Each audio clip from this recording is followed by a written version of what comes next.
क्रिकेटमध्ये अनेक इंडियाचे प्लेयर आहेत, तर ती उदाहरणं देणार आणि आत्ताची कुठली बैल आहेत ती सांगायची. हा कुठली बैल तुम्हाला बोला की. देतात? सचिन तेंडुलकर कोण आहे बैलगाड्यातला? बकासूर. बर, जुनं नावं सांगू शकता? चालेल चालेल. विराट कोहली. विराट कोहली आता म्हणजे तसा बघायला गेलं तर शाकीरचा खोंड बारका.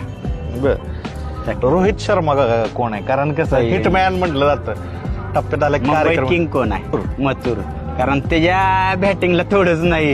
बुमरा, म्हणजे बुमराची कशी खासियत आहे यार्कर टाकणं, की त्याचं जे आक्रमण होतं, आक्रमण म्हणजे आपण पळणं म्हणू बैलगाड्यात, त्याला तोड नाही. म्हणजे त्याला शक्यतो जे झालं परफेक्ट, जर कार्यक्रम झाला तर ते करणार म्हणून करणार.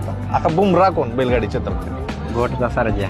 नीट लागला की कोणी म्हणायचं नाही की अंगावर लागतो त्याच्या. स्पिनरात गुगली कोण टाकतं बैलगाड्यातली सगळ्यात? मालक सांगा किंवा काय?